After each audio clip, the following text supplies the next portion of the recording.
Agora na Band News FM, Seus Filhos, com Roseli Saião e Thaís Dias.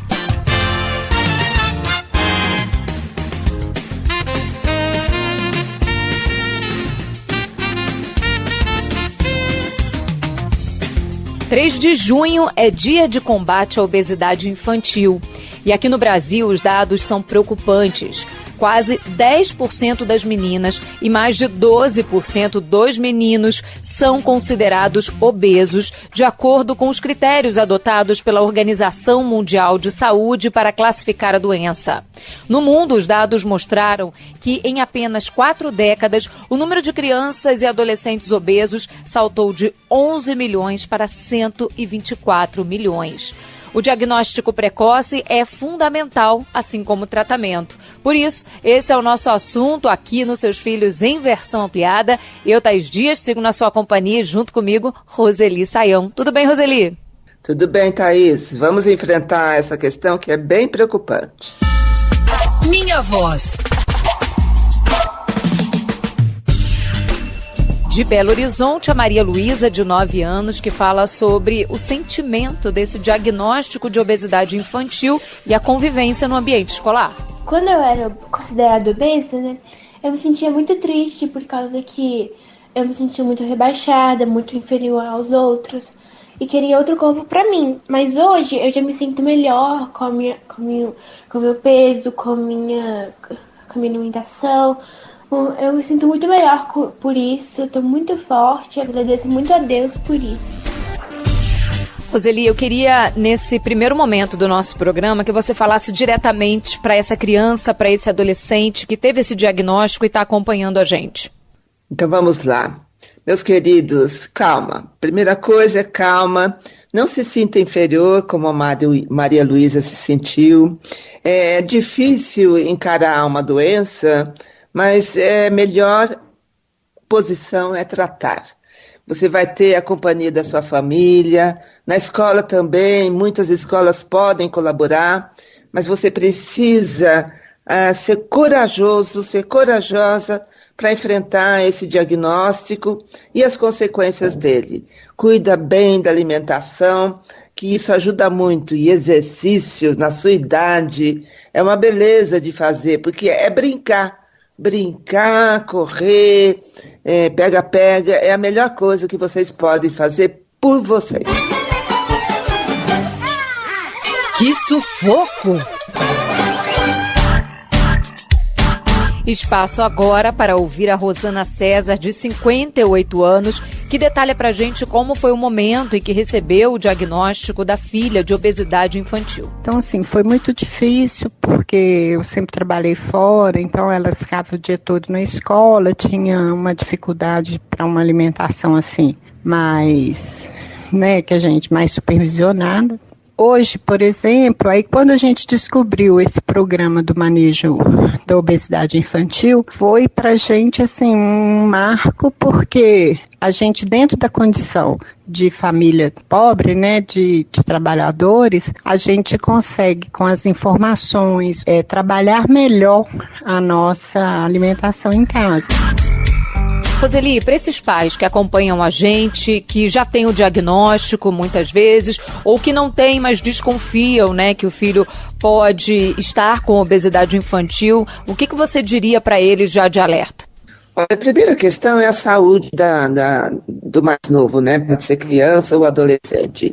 E a saúde não é apenas a saúde física. A gente tem a saúde física, a saúde mental e a saúde social. E a obesidade pode prejudicar os 3 âmbitos. A saúde física, sim, os médicos dizem, informam a esse respeito. A saúde mental, por conta mesmo da humilhação que sofre, tanto seja frente aos colegas quanto ao espelho.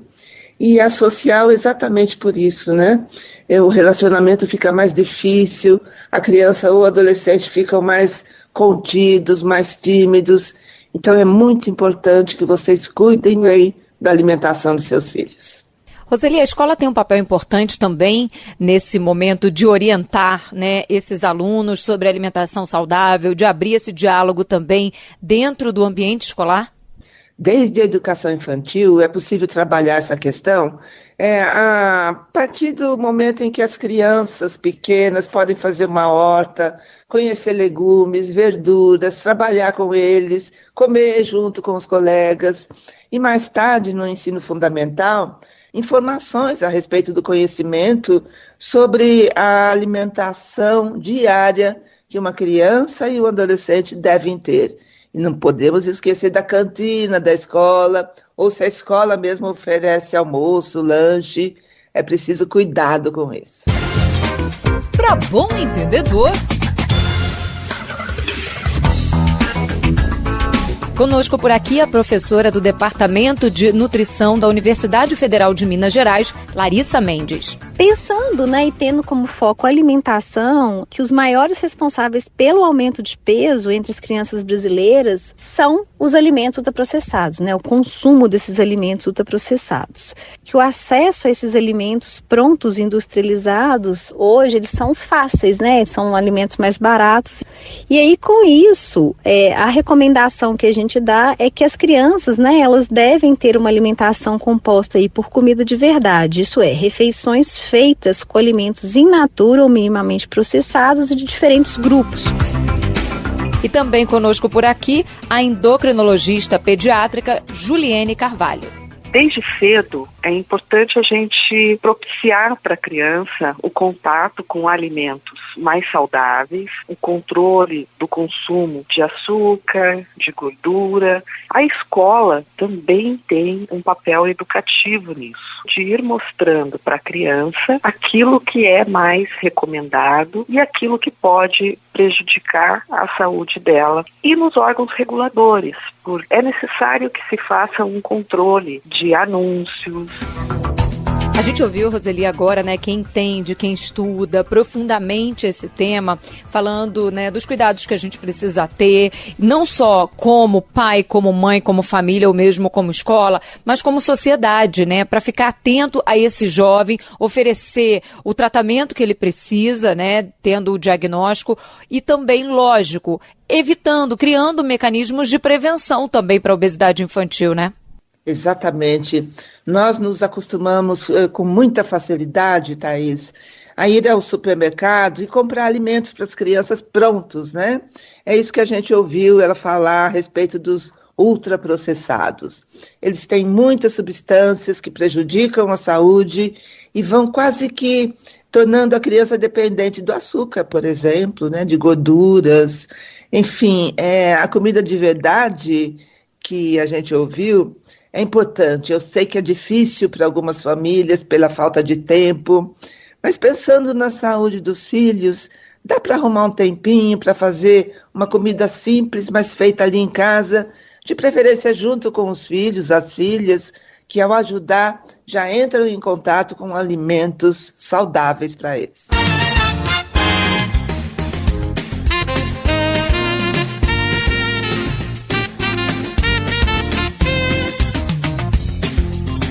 A obesidade infanto-juvenil continua sendo nosso assunto aqui nos Seus Filhos em versão ampliada e hora de dica por aqui. Vamos navegar! Qual é a sua indicação, Roseli, sobre esse tema? Eu escolhi um site, Thaís, que tem tudo a respeito da obesidade infantil. É um site focado nessa questão. Aliás, o título do site é obesidadeinfantil.org.br. Lá, pais, professores, profissionais, é um site para leigos e para profissionais. Encontram muitas informações, notícias, porcentagens, previsões, e é claro que tem, até para criança tem vídeo a respeito da infância saudável. Vale a pena explorar esse site. Quem quer ajudar o filho a diminuir o peso, superar a obesidade ou evitar essa questão com os filhos. obesidadeinfantil.org.br. E se ficou com alguma dúvida, se quiser compartilhar conosco uma experiência, mande para cá sua mensagem. Nosso e-mail é seusfilhos@bandnewsfm.com.br. ou nos procure nas redes sociais, @ThaísBdias, Thaís com H, ou @Roseli Saião, Roseli com Y, Saião também.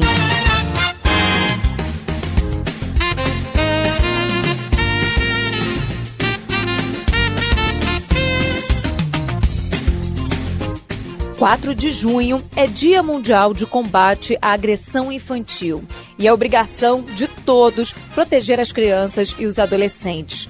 De acordo com a Sociedade Internacional de Prevenção ao Abuso e Negligência na Infância, no Brasil, por dia, 18 mil crianças são vítimas de agressão, representando 12% das 55 milhões de crianças menores de 14 anos de idade. Nos últimos 2 anos, com a pandemia, esses números possivelmente aumentaram, de acordo com especialistas. Porém, os dados não estão sendo ainda contabilizados, não foram pelo menos divulgados até agora.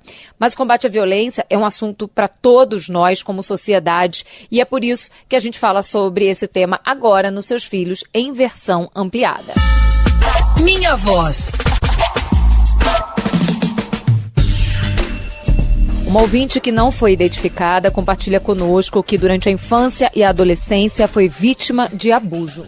Eu não tive apoio nem familiar e nem profissional. Eu fui abusada por 3 tios meus, desde os meus 7 anos até os meus 14 anos.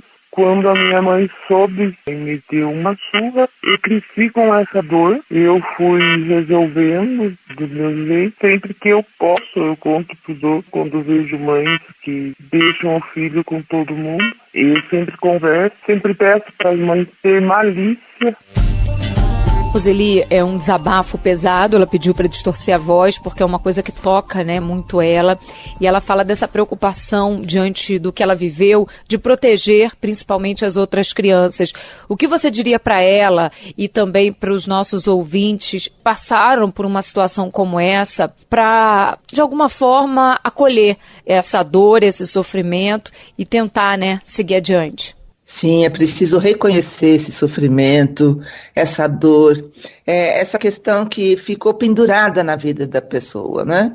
E o reconhecimento significa procurar maneiras, caminhos para tentar superar esse passado que a gente não consegue mudar o passado. Aconteceu, agora a gente tem que cuidar das consequências daquilo que aconteceu.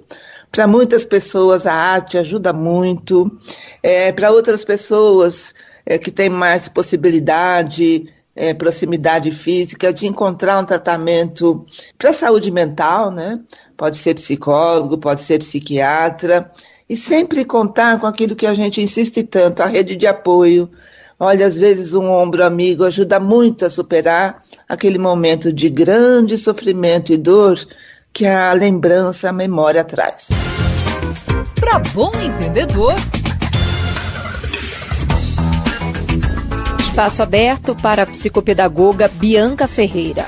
Então a gente fica muito atento aos sinais que a criança pode dar, né? A criança ou adolescente. Queda no rendimento escolar, mudança brusca de comportamento ou de humor, né? Explosões de raiva ou uma tristeza muito constante. Também alterações de apetite, de sono. Então a criança comia normal, passa a comer muito, comer pouco, ou tá dormindo, tá muito sonolenta, e em casa não consegue dormir, ou sente muito medo. Porque lembrando que a violência sexual, especificamente, muitas vezes ela não deixa marca física, né? O que você daria de dica para quem está no entorno, para poder conhecer esse jovem um pouco mais e ficar atento a esses pequenos sinais? O que você traz de informação também para a gente observar, para poder ajudar esse jovem? Eu sempre fico um pouco preocupada com os sinais, porque esses sinais, eles são tão gerais, Thaís, que eles podem apontar para tantas coisas diferentes.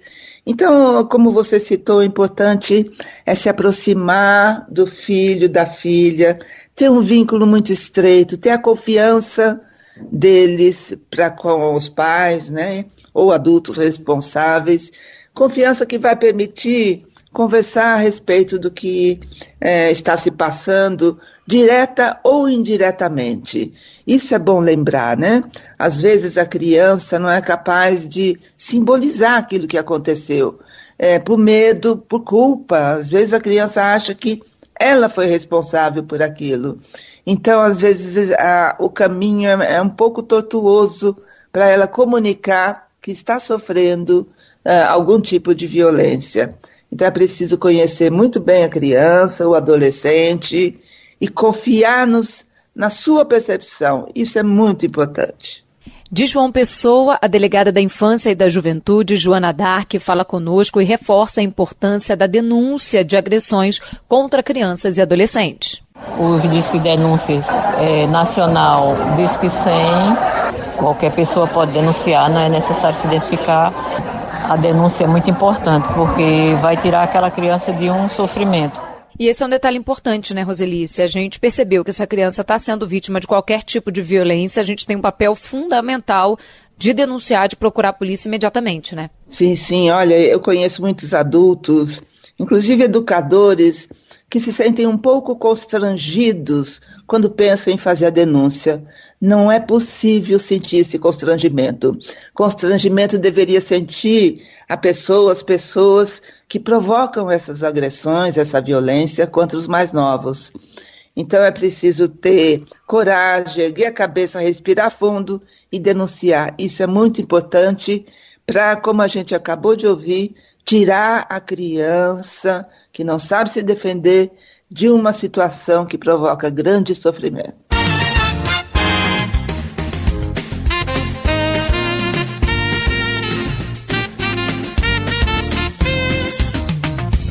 O combate à violência contra crianças e adolescentes continua sendo nosso assunto aqui nos Seus Filhos em versão ampliada. Na minha opinião.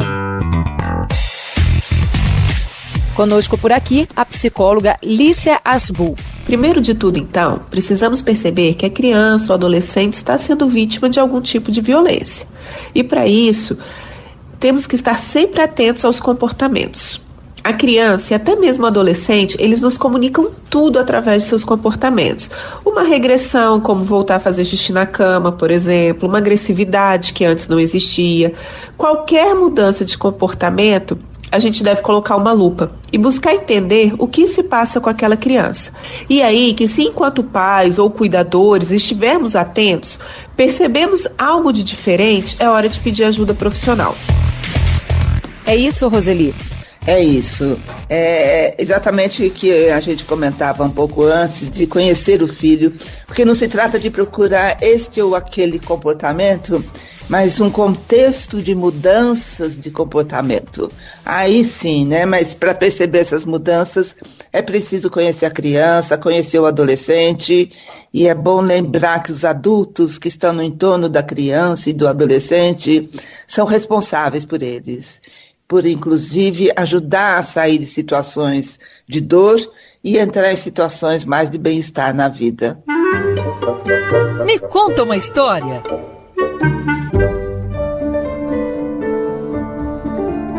Fala pra gente a sua indicação, Roseli. Olha, é preciso olhar de muitos pontos de vista a questão da violência contra criança e adolescente. E o livro que eu escolhi propõe exatamente isso. São artigos de diversos autores com diferentes focos de visão para tentar explicar a questão da prática, e não só da prática, da teoria também, da pesquisa que é realizada a esse respeito. O título do livro é Violência contra Crianças e Adolescentes, Teoria, Pesquisa e Prática.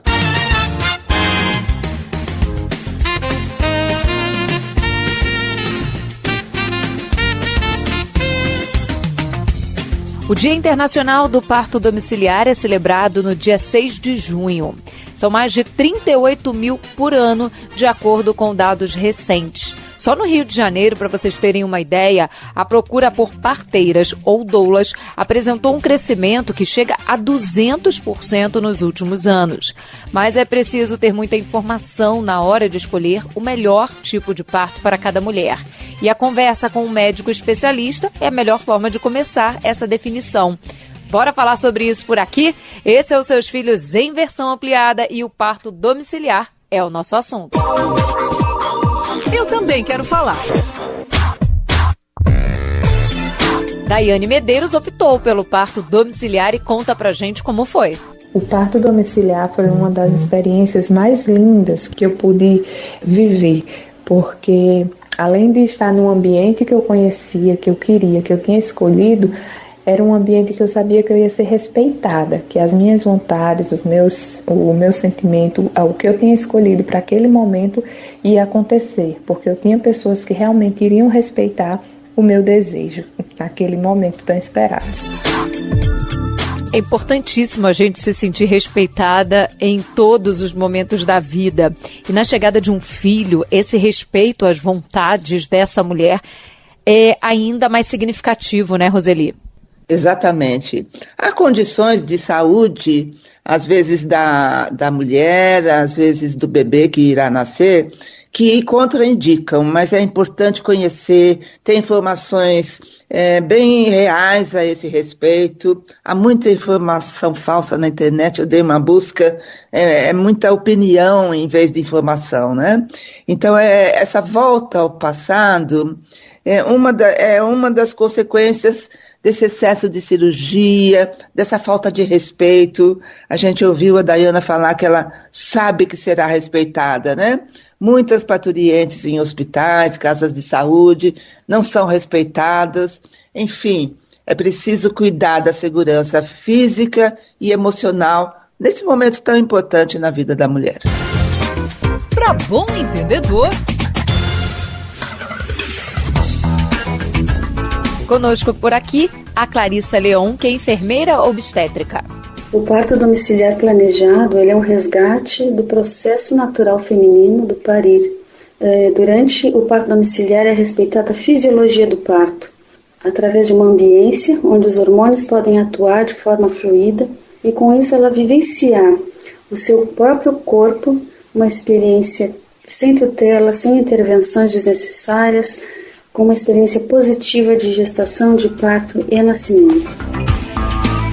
Roseli, a gente falou muito de respeito, né, à opinião da mulher em todos os momentos, especialmente nesse momento do parto, desse direito de escolha do tipo de parto, mas é importante que ela esteja acompanhada de um especialista de confiança para que esse possa, assim, trazer para ela informações suficientes para a tomada de decisão, né, porque imprevistos podem acontecer. Exato, por isso é importante o pré-natal, né? Porque é nesse período que a mulher pode ficar sabendo um pouco mais profundamente a respeito da sua saúde, da saúde do bebê, da posição em que ele está próximo ao parto, para ela saber que por mais que ela tenha vontade de fazer um parto domiciliar, às vezes há situações que impedem, colocam em risco a vida da mulher ou a vida do bebê. Então, o pré-natal é muito importante, qualquer que seja o tipo de parto desejado. Na minha opinião.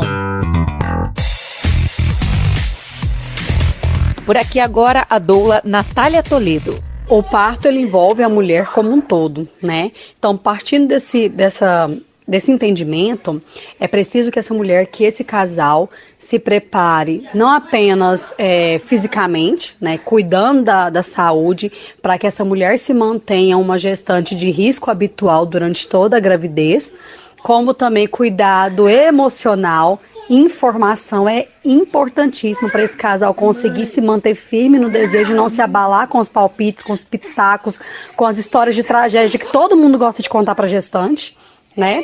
E ter uma equipe que apoie, né? Ter uma doula, né? Que é uma profissional que vai estar ali prestando suporte de informação, um suporte físico e emocional também, não só na gestação, mas no trabalho de parto e parto. E uma equipe que seja habilitada para atender esse tipo de parto, né?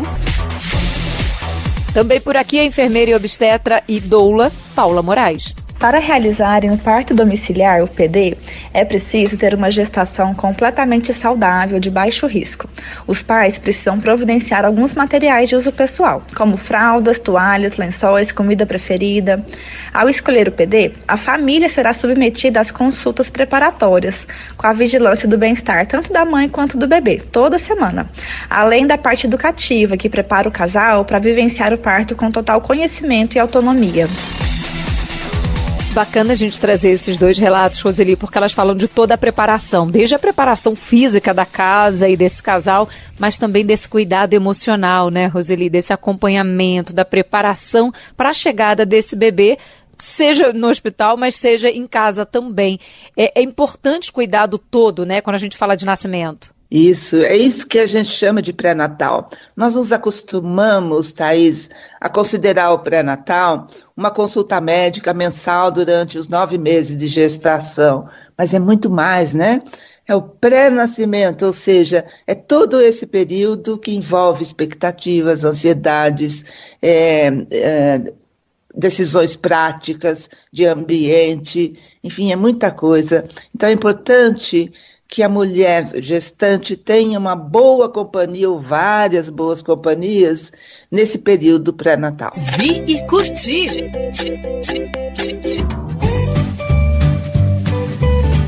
Qual é a dica que você traz pra gente, Roseli, sobre esse tema? Olha, é um documentário que está em vídeo, é muito fácil de encontrar, está no YouTube, basta procurar pelo título, Parto Humanizado Documentário. É bem interessante porque, além de apontar, né, as questões que a mulher deve evitar, de desrespeito, por exemplo, no momento do parto, também fala bastante a respeito da confiança que é necessário ter e que se pode ter no parto domiciliar. Então é Parto Humanizado Documentário.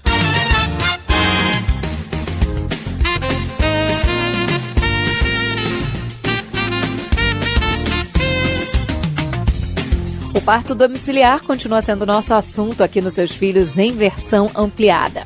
Tô por perto!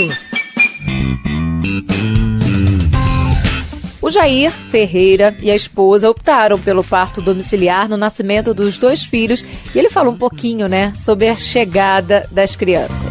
Eu tive o privilégio, né, de ver meus 2 filhos nascer em nossa casa. O João nasceu por minhas mãos e o Davi veio tão rápido que não deu tempo de pegar. Eu tenho na memória a cena exata dos 2 nascimentos. Estar em casa com pessoas conhecidas, sem pressa, monitorando tudo, me ajudou a virar o pai que sou hoje. Isso certamente mudou muita coisa em mim e isso não tem preço. Um momento único de criação de vínculo para essa família. Que memória única que ficou, né? Ai, que depoimento emocionante, Thaís. Dá para os nossos ouvintes perceberem, né, a importância dessa participação muito próxima. No início da prática de um papel que era antes desconhecido, o papel de pai também, né? Não é só a mulher que durante 9 meses vai pensando e construindo a sua imagem de mãe, e na hora do parto isso começa a ficar concreto, mas o pai que está um pouco mais distante, não é nele a gravidez, no momento do parto, cria essa possibilidade de um vínculo, né? De um vínculo já muito, bem próximo mesmo. Se você quiser ouvir mais uma vez o nosso programa, se quiser compartilhar, é simples e fácil. Ele fica disponível no site da Band News FM e também nos principais tocadores de áudio. Se quiser participar, pode mandar o e-mail seusfilhos@bandnewsfm.com.br, pelas redes sociais, @Roseli Saião, Roseli com Y, Saião também, ou @Thaís B. Dias, Thaís com H. Agradeço muito a produção da Luana Pereira, a sonorização do José Antônio de Araújo e agradeço, lógico, você, nosso ouvinte, que sempre está aqui com a gente nas nossas colunas, no nosso programa em versão ampliada. Um beijo especial para minha companheira por aqui. Beijo, Roseli, e até semana que vem. Beijo, Thaís. Muito carinho para os nossos ouvintes. Até a próxima. Continue ligado, porque os seus filhos você só ouve aqui na Band News FM.